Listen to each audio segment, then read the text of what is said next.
cheese.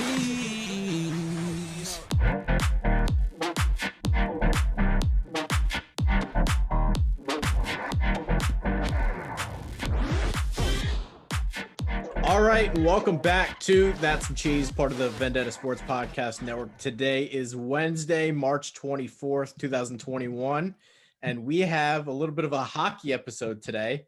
We have my guy, Matt Durich, and our Flyers guy, Andrew McGuinness, both of whom are Flyers fans. So I think this is going to be an interesting show. And producer Alex is a hockey guy too. So I'm probably the dumbest hockey guy in the room, but I'm getting there. Matt, Andrew, what's going on? How are you guys? Not much. How are you? I'm hanging in there. Matt, what's going on? I'd be a lot better if the Flyers were playing better. I would feel the exact same. So I want to start there because, and this is a perfect segue because our producer Alex is a big Rangers fan. So what was it last week? 9-0. Carter Hart just bleeds goals. This defense is just Swiss cheese. They couldn't stop a nosebleed to save their life. Tell me what the problem is with this defense. Is the goalie just that bad, or is it everybody? The goaltending has definitely been a struggle. I know as of like 2 days ago, Brian Elliott and Carter Hart were literally dead last and tied for last among save percentage and goalies with at least 3 games played in March or something like that. The problem for the Flyers is both goaltending and defense, and it all stems from the sudden retirement last offseason of their top pair right defenseman, Matt Niskanen. Came in last year in a trade from Washington, revitalized Ivan Provorov, the super dynamite on the top pair all season long.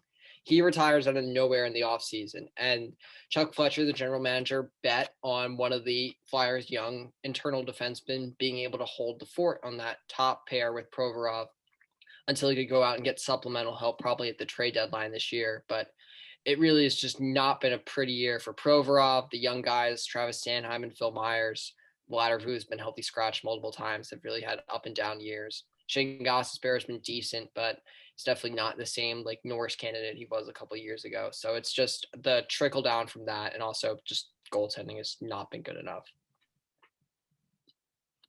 Matt, I don't really need to say anything. Am I allowed to cut Carter Hart now?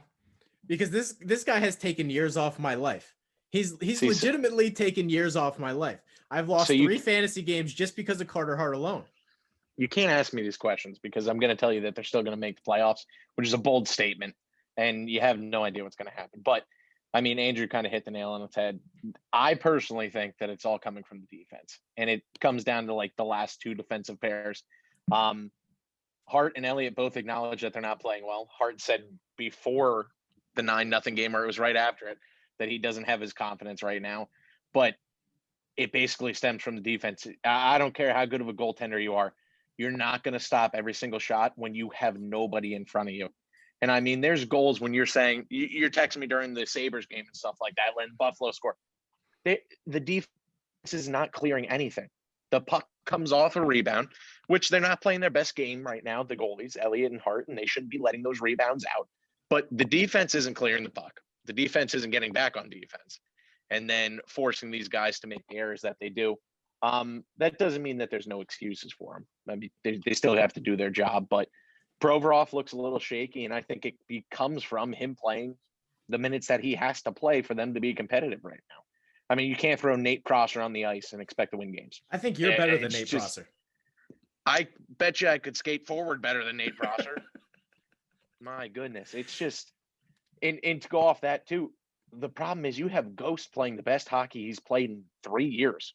He's nothing like he was in his beginning of his career and the Norris candidate that he was. But I mean, the dude's scoring again, which is the main part of his game. He's a high risk, high reward player. I mean, he's going to score goals for you, but you know he's not 100% on the defensive side of the puck. So the defense needs to figure something out, and I would say if they don't sign somebody at the trade deadline, you're going to see a lot more of this inconsistent win the game 4-1 or lose 9-0. The problem I have with just saying like, oh, you can add someone at the trade deadline is just like the trickle down effect. And there isn't one defenseman in the NHL right now who can save the Flyers. You could throw prime Nick Lidstrom on that top pair, and maybe he plays well with Provorov, but I don't think the bottom pairs would be significantly better than they have been. So I think they've really got to see what they have in the offseason. And the other issue is with the trade deadline is that there's an expansion draft coming up, and the Flyers are probably looking at going 7 forwards, 3 defensemen, and a goalie right now. And they have Provorov, Sanheim, and Myers, who you would think would be locks to protect. So that's the other issue with getting someone big at the trade deadline, like a Matthias Ekholm or Ryan Ellis, is that complicates things for the expansion draft. And is that really worth it for a team right now that's 2 points behind Boston, who has 3 games in hand on the Flyers and have won all 5 head-to-head matchups? I was watching Vegas and St. Louis the other night, and St. Louis had like a total of 15 shots on goal the entire game. It feels like the Flyers, like, they're letting up 40 shots a game. Yeah, well, see, the thing is for the Flyers, for the first 10, 13 games or so of the season, they had a great record. They started 7-2-1. They were 8-3-2, I think it was, when they had the COVID suspension for their season.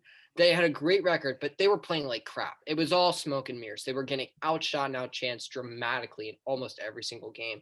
Over the last 15 games or so, their numbers have actually been much better. I remember there was right after they came back from COVID, once they got the full team back, they had 35 plus shots in 6 of 7 games.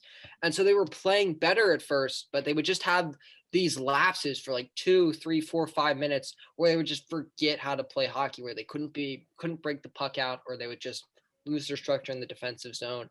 And it cost them, and they're still happening. You're talking about that game against the Rangers, the 9-0 game. More frustrating than that to me was the next night, where they played great in the first 2 periods against the Islanders. They have a 3-0 lead in the third. Carter Hart lets in a soft goal, makes it 3-1. Then a shot goes off Travis Sanheim's stick. Now it's 3-2. And then the defense just spontaneously combusts, and the Islanders tie it. Now the Flyers were able to somehow win that in regulation, but it's still just you have no confidence in that win. That really isn't going to be a turning point now because of how poorly you played in the third period. Matt, what do you think of our Flyers guy? He's pretty good, right? I don't really have to say anything. It's kind of nice. Producer Alex, can you weigh in? Because I know you've been itching to talk shit since I brought this episode up. Yeah, I mean, I think another thing to highlight here with the Flyers is turnovers as well. Because you look at that 9-0 game, a lot of those goals were just off of turnovers. That first, when Elliott was taken out, Carter Hart comes in on a power play for the Flyers. They literally, in the Rangers zone, have the face-off. Power play is starting. It's a turnover. After they win the face-off, McGuinness and Matt Durich takes it all the way down. First shot on Carter Hart is a goal. Yeah, the same thing happened with Claude Giroux trying to clear it out of the zone. He tries to clear it. It's picked up again, and it leads to another goal. A lot of these chances, a lot of these losses are literally just stemming from, like you said, Andrew, forgetting how to play hockey. Claude Giroux is a veteran. We talked about this on the show before, Matt. It's all about he's the leader. How are you making these mistakes on how to clear a puck? Also, just an example is look at the Islanders game this week. They lost in overtime because of a turnover by Ghost in the defensive zone. 2-1, game over. And also, David, you were talking about that power play turnover against the Rangers. I love Ivan Provorov, but the kid is awful on the power play. And I mean, he is just at least once a game when he's playing on the power play, he fumbles the puck at the blue line. He's a great player at 5-on-5. He's great on the penalty kill. The Flyers have Shane Gostisbehere, Eric Gustafsson, Travis Sanheim. They're all better power play options than Ivan Provorov. I mean, I know he had the most power play goals of any defenseman in the league last year, but that's basically just because he has a really good shot. If you look at the underlying numbers, he's not that great of an actual power play quarterback. He's almost afraid to shoot it on the power play anymore. I mean, he's just up there to swing the puck around. Yeah. It's a good point because he doesn't take advantage of the opportunity when he has. He can do well on the power play. And he's not a great distributor, especially compared to a guy like Gustafsson or Gostisbehere. Eric Gustafsson has not had a very good season, but the one really strong point of his game is his work on the power play and his ability to get shots through. Not a good season was putting it lightly. Yeah, definitely. That guy forgets where the puck is. Yeah. Are you guys embarrassed to be Flyers fans right now? Coming into the season, what were your expectations compared to what it is now? Not this. Honestly, my God. I wasn't insanely bullish on them. I had them going out. I had them finishing third in the division and going out in the first round. Guys, that's how, to put it in perspective, I had them going to the final before Niskanen retired. That's how big of a drop-off I saw in that trickle down of losing Niskanen and not being able to adequately replace him. It's pretty fair, to be honest with you. I mean, you just don't have a veteran. Ivan Provorov's leading the defense right now, and he's still 24, 25. Like I said, I love Provy, but He's 24 now. He's in his 5th season. I think he is what he is at this point. And what he is a really, really good number 2. But he's never been able to carry a pair in his NHL career. His 2 best seasons in the NHL have been playing alongside Niskanen and playing along red hot, pants on fire Norris candidate Shane Gostisbehere in the second half of 2017-18. All right, so we are going to be doing a big hockey episode, like I said in the beginning of the show. Make sure to follow Andrew McGuinness. What's your Twitter handle? @_Andrew McGee. Make sure to follow him. He is our big hockey guy, writes those daily recaps for the Flyers every single game they play. Make sure to follow him. Producer Alex in the corner all day, AJ27. I know Matt doesn't use social media, so I'm not even going to bother. Myself, Trey Dalbert. I'm just going to fire off the hip with hockey questions because I'm diving into it. I'm learning every single day. I love fantasy hockey. I watch every single night now. The NBA sucks. Can we just start there? You guys are hockey guys. How much does the NBA suck? Hey, trust the process. Sixers #1 seed. I told you for years that the NBA sucks. The NBA sucks, man. This is so much better to watch. It's actually exciting. It is, but seeing the New York Knicks actually playing for something right now is fun to see. Stop it. Come on, you know that. Julius Randle, most improved, baby. Hey, 37 you're last also night. super excited about Did this you see those 9-0 tiny game pipes somehow. he was showing off? He did a little flex. Those were the worst pipes I've ever seen in my life. Yo, chill on me. Hey, the Rangers are still behind the Flyers, and that's saying something. That's not good. Rangers playing the Flyers Thursday, which is tomorrow and Saturday. They'll probably win. They can't even beat the New Jersey Devils. I mean, when you wait until 6 minutes left in the game to start scoring goals, you can't and really the do other anything. thing, talked about the turnovers, talked about the goaltending, talked about the defense and all that stuff. The other terrible part of the Fire season has been the inconsistency. There have been so many games where I've written like, ooh, this could be a turning point. You know, they played really well tonight. Thought they did well. Like this is where the season could turn around. And they always followed up with a dud. Like on Monday night, they played the Islanders. And like you said, they lost that game on a turnover in overtime. But they played phenomenally. They almost doubled the Islanders in shots, positive penalty differential. They outshot them. They outchanced them. They did just about everything right. And I'm like, all right, if you can just play like this, you can just bottle this up for like the next like 12 games or so, like half of which I think are against the Devils, Rangers, and Sabres, who aren't in playoff spots right now, you can put yourself in a position going into the trade deadline where maybe Chuck Fletcher thinks, all right, I'm going to take the big risk on buy big for this team, get like Matthias Ekholm or someone. And then you go out and lay a dud like last night where you weren't even competitive. It was just an absolutely terrible game from start to finish. I mean, it just wasn't good enough. I mean, they were great in the third period, I guess, but you know, they've had this game so many times. Look back at that Capitals series. That game last night reminded me of the last 2 games against Washington a couple of weeks ago, where they would be down 3 in the third. They would score 2 quick goals, get your hopes up. And then, I mean, if you're down 3 goals in the third, I mean, it's great to score 2. It's great that you don't give up and lose 9-0, but it's just too little too late at some point. And getting dangerously close to being that way for the whole season. Last question on the Flyers before we move on to other teams. How good's the kid Farabee? I love this kid. He's on my fantasy team. He single-handedly saved me in a couple of matchups. How good is this kid? He and James Van Riemsdyk have been basically the only 2 pleasant surprises, I would say, for this season. And the thing about Farabee is he's such a smart player and such a complete player as well. You know, the number one thing I always heard about him when people were talking about him as a prospect after the Flyers took him in the first round in 2018 was he had a tremendous hockey IQ, and that even if he didn't become like a super high-end scorer, he was at the least going to be a really good third liner because he was a tremendous hockey IQ, great defensive player. Worst case scenario, so he'd be a great third liner and help out on the penalty kill. And you look at him now, he's found the offensive confidence. He's shooting the puck a lot. He's going to the net. He's just absolutely on fire right now. And he and James Van Riemsdyk have had incredible chemistry all season. He's doing good. One of the things I've noticed about him though, like he snipes. He can fit the little pucks in the keyholes. Yeah, like he's so impressive with that. Anticipate that from him. I wasn't expecting him to be as good of a sniper. I mean, he's replaced Travis Konechny as probably the team's most consistent goal scorer this season, which I did not see coming. That's what I was going to say as well. What you expected from Farabee after last year was he played well last year. He had a hard time finding the back of the net, but he plays hard every game, and that's kind of what you expected. That's what I expected. I didn't expect him to be putting in goals like Konechny did last year. who's not doing anything this year out of nowhere.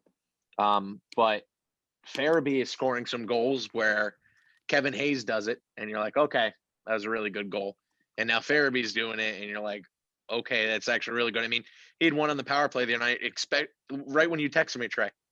I mean, Giroux's behind the net. He dishes out in front. Farabee one times it, and he puts it in a puck-size hole that it barely fits in there. And I think it was Shesterkin and Neck didn't even realize that it went in. I mean, he is turning into a sniper. He's not just good, though. He's like one of the top goal scorers in the league. Yeah. I also just like to say that goal you're talking about. I literally recognized what was happening the second Giroux got the puck because that was a set play that would run a ton last year. Like the second I saw Giroux get it in like the corner, I'm like, he's going to Farabee behind the net play, and it was just so satisfying to see that puck go in. Yeah. I want to shout out the show handles quick. That's some cheese minus the E for the Twitter. That's some cheese or underscore that's some cheese for the Instagram. Let me move on to a couple other hockey topics. I want to dive into my fantasy team too because my team's catching fire, Matt. How is Vegas this good? I watch them every single night now because I have their goalie. Like, I don't understand how they ever lose. They outshoot teams by like 30. Mark Stone is like a brick shit house. He does whatever he wants.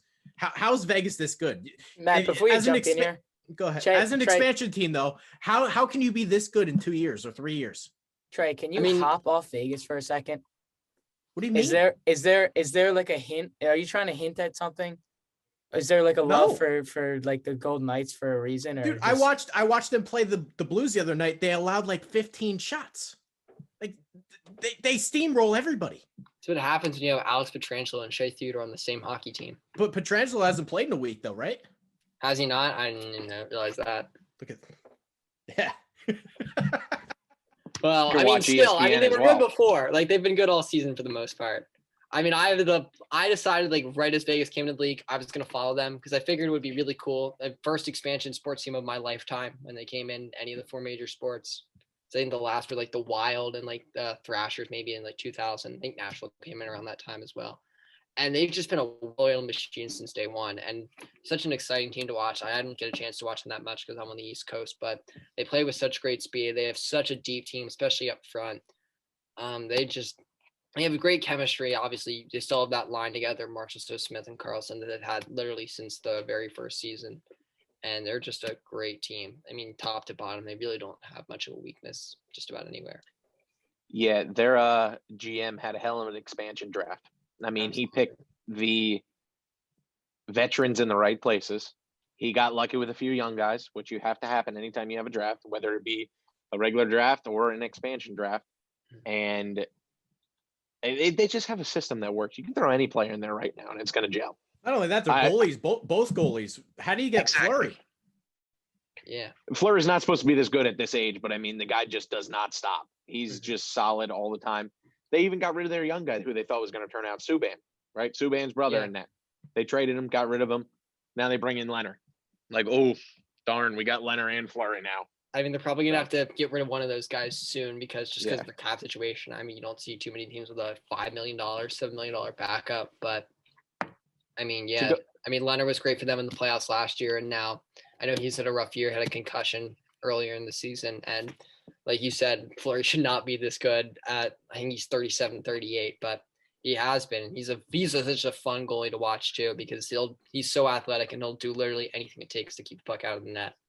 So, an easy way to relate it is like kind of use an example. Okay, Nate Schmidt left this year, right? So think about Brady and Belichick before Brady left. Now, obviously, I'm not comparing them to the dynasty of Brady and Belichick, but you throw any receiver in the slot and Brady's going to find him, right? Nate Schmidt's one of their best defensemen for the last 2 years. Gone. All of a sudden, they don't lose a step, right? He excels there, and they don't lose a step. Yeah, he did. He got replaced by 2 guys, but they don't lose a step. I mean, he was one of their best defensemen. I had Schmidt in fantasy. I watched the Canucks all the time. He stinks. But that goes to show you that's how good that system just runs. Just in general. They're starting to heat up. That's true. They have been a little bit better lately. That North Division is starting to look odd. Like Toronto and Winnipeg are probably going to make it right now. They're in really good spots. So is Edmonton. But that battle for that last playoff spot is looking kind of fierce right now. I mean, Calgary's done better under Daryl Sutter since he's come in. Vancouver's a little bit hot right now. And obviously Montreal, the coach. Calgary should be way better than they are. What? Calgary should be way better than they are. They were off to an Definitely. awful start. I and they kind of have a saw this pretty good coming team. though. Something about that core. It's the same feeling I have with Nashville right now. Something about their core Yeah. just seems a little bit rotten. And I think the only solution naturally is to trade New Jersey native Johnny Gaudreau to his favorite hockey team, the Philadelphia Flyers. Oh my God, what a homer. Hey, It just seems Hazy's- like the logical hey. solution. Hazy's trying to set it up. Saw it on the same Bagger Cross the cross Invitational. connection. The problem What is a we need homer. defense and have no cap space. But other than that, It's a great place to be if you just want to go average. It's really not bad. Because I want to ask, when Seattle comes into the league, will they be as good as Vegas? No. I mean, that's a really, really high bar, but I think they'll be decent. I mean, I don't think they'll be terrible. The league is offensive wise than just a few years ago. The offense has gotten deeper. Like when I got into hockey, the Absolutely. fourth line guys are not even like on the NHL roster anymore. Like they wouldn't cut it. So they're going to be decent. And if they take away a page from the Vegas playbook, and you have to get the young guys to pan out like they did for Vegas. But it's like he said, though, it's a giant ask to end up like Vegas, but they could be decent. With the expansion draft coming up, though, wouldn't it be smart for these contending teams to go all in because you know you're going to get some of these guys plucked anyway? I mean, you could make that argument, but also kind of what I was saying with the Flyers is you don't want to trade a bunch of picks for like if you're trading for a guy like Nashville's Matthias Ekholm, who has another year left on his contract. Nashville's not treating that guy like a rental because he has another year left. But if you're a team like the Flyers or like the Boston Bruins, for example, who have like McAvoy, Carlo, and Grzelcyk, I mean, I would assume they would protect Ekholm over Grzelcyk or Carlo definitely. But you don't want to lose that guy. You don't want to give up more than you feel like you would if like the guy was just a rental, because he really isn't a rental, or if he isn't a rental, he's going to cost you somebody. Yeah, I want to ask gotta one take more the trade stance that deadline you do, question Trey. too. Care about that. It's Go ahead. not their problem. I take the stance that you do, Trey, as well. Like the contending team should. I think they should go for it, but he has a point. You can look at it either way. I feel It like just you has to have to pan out really whatever look you at do. like the makeup of your roster. I feel like it's a case by case basis. I wrote this article too. Why would, and I know Andrew sort of disagrees, but why would any team go all in for Taylor Hall? That's the one that doesn't quite make sense to me. I don't know about necessarily going all in, like depending on what your definition of all in is. Like I wouldn't trade like multiple first round picks for the guy, but at the same time, he won the league MVP 2018. He's a former first overall pick. I know he's had a rotten year in Buffalo, but so was literally everybody on the Buffalo Sabres. So you have to take that into consideration. Like you assume that he's going to be better for not being in Buffalo. I mean, the guy's never really had a chance to be on like a truly contending team. So the Oilers, when they were terrible, had that one really good year in New Jersey where they made the playoffs, lost in the first round. Comes to Arizona when they were doing well, they fall off not too long after he gets there. They wind up winning their qualifier series and then just get their doors smashed in by Colorado. So, I mean, who knows what this guy looks like on a contender? We've never seen it before. But the He thing that obviously has pisses me a off tremendous is skill set. why would he sign with Buffalo? I know 12 teams that wanted to sign him, right? So It was easy. Well, because he It's could get easy. a lot. He was able to get a lot of money. Got 1 year, $8 million, and he was figuring, all right, I'm going to play with Jack Eichel. I'm going to play with Sam Reinhart. I'm going to score 50 points or whatever in this 56 game he's got season. 2 goals, doesn't To he? cash in long term. Obviously, this very not happened, as is just about everything else we expected from Buffalo. See, so I don't agree totally with all of that, but he's like, hey, I can be in Buffalo for a half a year, and then I'm going to get paid this year to go to a cup contending team, and then next year I'm going to get paid again. Exactly. That's what I was saying. Who doesn't want to play with Jack Eichel and inflate their point totals and then go to a really good team if the Sabres don't surprise? And then Taylor Hall is going to be on a cup contending team by the end of this year. Guaranteed. How much does he had an cost? idea. How much does he He cost has to an trade $8 for? million cap hit, but the Sabres would likely probably need to retain salary. You can retain up to 50% in the NHL. So you'd have it at a $4 million cap hit. I'm saying draft capital prospects. Oh, What would draft he- capital. Definitely a first round pick, and then probably another really good prospect, and then maybe like a late pick. Isn't there a better option? No. I I mean, that would be hard for me to stomach. different options, but in terms of like, he's the best pure skill set forward on the market.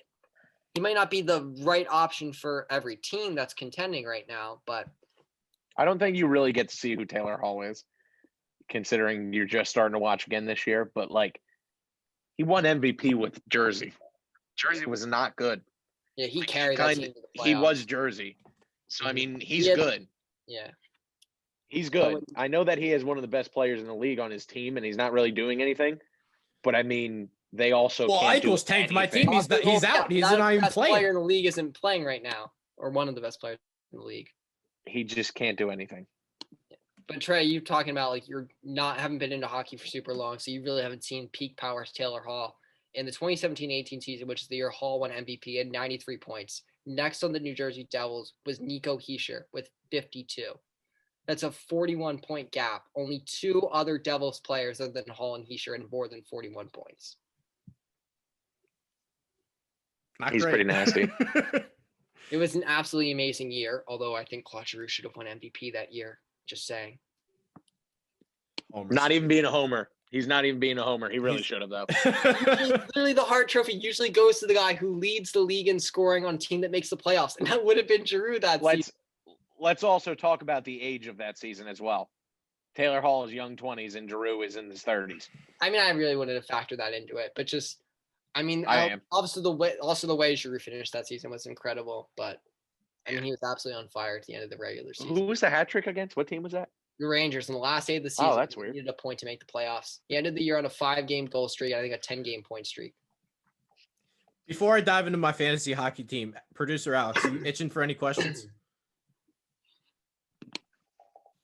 I just wanted to say that, Trey, you're the first one to call out a homer. Like, literally, like, you're a homer. I am not. Andrew, I get fantasy questions from Trey, and he'll say, things like, should I get this person or should I get this person? He'll recommend somebody on the Rangers, and I'm like, he said to get Panarin before he went on the streak. And then before like a couple games before that Flyers 9-0 game when he's all over the ice doing this and that, he's like, should I get him? I'm like, yeah. And he's like, oh, you're a homer. I'm like, why? He's like, why would you not try to trade him? I don't think you would really be. You texted me the day before that game. You texted me the day before that game, and I told you to get him before that game. Yeah, he didn't respond to my trade offer in time. It was too late. I hate the Rangers, and I told you to get Panarin. Yeah, the dude's a beast. I mean, he was MVP finalist last year. All he does is shit on Mika Zibanejad, and then here we are. And then here we are. He gets 6 points in a period. To be fair, before the 9-0 game, Zibanejad had an awful season so far. I totally agree with you. Yes, but also in fairness to Alex, that was boosted in part by an incredibly low shooting percentage that was just destined for positive regression. All he had to do was see Carter Hart in the net. He's going to score. Oh, here we go. I've literally never been more certain of a goal than when Zibanejad was coming down that shorthanded breakaway, especially because it was Hart literally just come into the net. First shot. Shotty face. I'm like, this is dang it. One of the guys that's really pissing me off on my team is Patrick Laine. He looks like a poor man's version of Alexander Ovechkin. He just sits in one spot. He expects the puck to come to him, and he just sits there and snipes. He drives me nuts, and he's not scoring. There's one more reason that he's struggling this year. Well, not the whole year, but struggling right now. You're going to name the coach Tortorella. He's also battling with his coach every freaking game. Yeah, betting on a score, no reason. Score in Columbus is not the smartest thing. Like, well, when I drafted him, he was in Winnipeg. I mean, to be fair, it's not a bad bet. The guy has 40-plus goals in every season, besides obviously this year and last year. But even when he goes on his down spells, he still had 40 goals. I mean, but you're not going to get scoring from the guy when he's arguing with his head coach. And then his head coach says that he doesn't bench him after he doesn't play him for 8 minutes. And that's not a benching, but I'm still not going to play him for another 8 minutes. I'm desperate to trade him. Or do I just hold on to him? You're not going to get anything for him. Do you think anybody wants a player on their team that just argues with their head coach? And they don't say anything to each other, just to the media after the game. Such a shame. My team's in the mix. We're scoring all these points. Eichel's on IR. Laine can't score to save his life. It's a struggle. You got young Beezer in the cut. That's all you need. Drop the album, baby. Oh, my God. These guys are unbelievable. And another guy that's driving me a little nuts. This Matt Barzal, he thinks he can score between his legs, and then he decides he's never going to score again in his life. every time I see Matt Barzal play, especially against the Flyers, he does something that amazes me. I mean, he has some of the best edge work in the NHL, in my opinion. He's just such a dynamic player. Why is he not scoring? When are you gonna realize? Well, I mean, they lost to one of his line mates, Anders Lee, to a torn ACL. That certainly hasn't helped him. Let's just tell Trey how it is. I mean, you can be good in hockey and not score every freaking game. It happens. He was playing on the first line with Leo Komarov. How do you guys? Like, there's your answer. How do you talk to Trey? On waivers yesterday. It's a struggle. I expect fantasy wins. Trey, it's not like football where the quarterback's going to come out and throw for 300 yards every week. They play every other night. You know who my best player is? Darnell Nurse. That guy scores left and right fantasy points every single week. He's getting secondary assist on Connor McDavid and Leon Draisaitl, taking everything out of their pants. That's because he's McNabb's nephew. Duh. That's why he's good. The only reason why I'm winning now is my goaltending unit of Leonard and Samsonov. It's the only reason why I'm winning now. How is Leonard helping you, though? Because, I mean, Fleury's basically the starter right now. Because Carter Hart's a negative. So if I have someone that's not playing, he's automatically in the positive. Out there? I hate that a Flyer is on your team and is not doing well because you do not drop it. My goodness. Can I ask you about Tyler Seguin? Because I picked him up. Is he going to come back? Is he going to make a positive impact, or was that just a waste of time? Well, I mean, obviously we don't know like how fully healthy he's going to be when he comes back, or even when he comes back specifically. But I mean, he's definitely a talented player. I mean, he's their first line center when healthy, and Dallas made it to the final last year, so probably can't hurt. They're having a down season as well. They're also on the outside looking in the playoff picture, and they're supposed to be a cup contender. It's really tough to say. And it's really been tough for them because they've had 2 stoppages this season. They had their start of the season delayed due to a COVID outbreak, and then they had to stop again because of that big winter storm that hit Texas. So add that, plus they haven't had Sagan all year. They haven't had Ben Bishop all year. Yeah. You can see why it's under. If I was a Dallas Stars fan, I would be really frustrated, but you can also see the reasons why. And you also don't know what's going to happen. It's just like the Flyers look like they don't know how to play hockey. We talked about inconsistency. They don't look like they know how to play hockey. You also can't forget that they're 2 points out. It's the same situation in Dallas. They look like they don't know how to play hockey against the Blackhawks. Then they come out and they have a 1-goal game against the Lightning. And then they come out and beat the Lightning. I mean, they're a good team. You just don't know what's going to happen. Yeah, I mean, literally, they just need centers right now. I'm pretty sure their top 3 centers or something like that are all hurt right now. Yeah. So, I mean, it seems like everything that could go wrong has gone wrong for Dallas. Basically the opposite of what happened to them in the bubble. I have 2 more fantasy questions. But I think they'll take that trade off. I know I would. Sebastian Aho is becoming one of my favorite players. How real is Carolina? Because this dude's awesome. I mean, that line with him, Teravainen and Aho Svechnikov, they've been dynamite since Svech came to the league in 2018-19.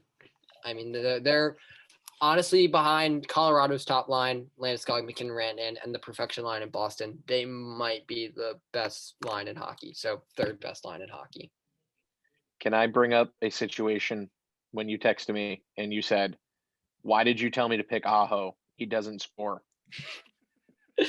Remember that? That was after 2 games. I was getting pissed. When he first came in the league, every time that he played the Flyers, I absolutely hated him because he just carved them up. He is probably one of the most talented players. And I mean, it's How like did he get Andrew taken said, in the 2nd round? It happens. I mean, Braden Point was taken in the 2nd round. What round did Tom Brady get drafted in? It happens. Same. But I mean, I personally think Carolina's for real because they have a lot of young guys that want to play. Dude, there's this guy on their team, Michael Natchez, that's so underrated that nobody probably has any. Unless you know about hockey, you have no idea who the guy is, and he's like a mini Mark Stone. Absolutely. And the thing about Carolina is, I've been saying this all season during our power ranking articles, their 5-on-5 shot differential is 3rd best in the league. Their 5-on-5 expected goals percentage is where is it? 8th best in the league. It's actually down a little bit. They were right at like top 3 most of the season. So I guess they've been trending a little bit down, but they're still an amazing team. They've been analytical darlings the last couple seasons, and that hasn't slowed down one bit. And the big weakness for them on paper is goaltending, but that hasn't been an issue even with Mrazek going down. They've gotten the goaltending from Reimer and Nedeljkovic. It just seems like they're a team that's dialed in right now. Yeah. All right, last fantasy hockey question. Bo Horvat and Quinn Hughes. They're like either all the way up or just terrible. The Canucks, I don't know what's going on. Well, one, it's the team, the Canucks. We were talking about they had a bad start. Now they're getting hot again. Bo Horvat is that kind of player, though. He's either all or nothing. He either has 10 goals in 10 games or he has nothing. And Quinn Hughes is also really, really young, and he's going to be inconsistent until he's in the league longer. Yeah, in Vancouver, I would honestly call probably Vancouver the anti-Carolina in the sense that their underlying numbers have been terrible. They're like bottom 5 in shot and chance differential at 5-on-5. Like you said, they've been playing better lately, but they're a team with just absolutely no depth. I mean, losing Tyler Toffoli in the offseason really hurt them. I mean, you look at that team, they've got the great first line with Miller, Pettersson, and Besser. Horvat, great second line center. But beyond that, I mean, they have nobody scoring at more than half a point a game other than those 4 guys and Quinn Hughes. So you put so much pressure on those guys. I mean, yeah, they're going to have their games where they carry the team to victory. But if they have an off night, then there's basically nobody that can pick them up. And have a couple off nights, maybe an injury. I think Miller missed a couple games. Pettersson too. It can snowball. Producer Alex, weigh in. How am I doing on my fantasy hockey questions? Am I holding my own? Yeah, I mean, you're just not in a. I know from the conversations that you and I have, honestly, I thought the team was going to be better, in terms of like a standings point. But we talked about it on Monday. The record standpoint is just not there. So I was like, bring these questions over to the show. Let's see if Andrew can get some help. Yeah, I think the other thing for Vancouver is that they've been trusting Thatcher Demko a lot lately, and he's been absolutely rewarding them. He's got a .919 save percentage right now. You told me to pick Holtby, Matt. He stinks. Yeah, Holtby has. I was betting on Holtby having a bounce back year in Vancouver. Ferry did not win that. Oh, that's weird. Everybody else said the same thing. But Demko's looked legit. I mean, obviously everyone remembers those 3 games against Vegas in the bubble where he literally nearly just took that playoff series win right out of Vegas's hands. They literally they scored like 1 goal through like 2 games and 2.5 periods from the start of game 5 to like almost the end of game 7. But he's been great for them lately, and he's a huge reason why they're back in the playoff picture. How does Vegas even lose? They have like 40 shots a game. Exactly. And he was stopping all. They let up 15 shots to the St. Louis Blues. Wizard. It's honestly a miracle Vancouver didn't win that series just because of how well Demko played. I mean, literally had a 5-minute power play in game 7 and couldn't score. Give me your Stanley Cup picks. Are they the same, Matt? I gave you Stanley Cup picks before. I think you did. Andrew, Stanley Cup picks? Colorado over Tampa. So my pick since the beginning of the year, and I'm sticking with it. Yeah, I've had me a little bit dicey early in the season, but they've been a well-oiled machine lately once again. So I don't know if I can pick another team besides Vegas just to support you, Trey. Thank you. Yeah, I honestly haven't even thought about that because I'm one of the fans that just hates talking about other teams in a good way. But I admit it, so you can't hold it against me. Honestly, it's too early to tell for me because, I mean, you got to wait to see who gets hot, but that'd be too easy. I don't know. I'm going with Vegas. I don't know who they're going to be against. Tampa Bay is really hard to bet against because Tampa is just Tampa, and they're just turning into a dynasty right in front of our eyes.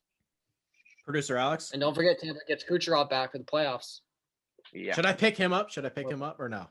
He's not going to play in the regular season? I don't think your fans at least going to cover the Stanley Cup playoffs. Yeah, no. So I don't think so. Okay. Pick him up. I think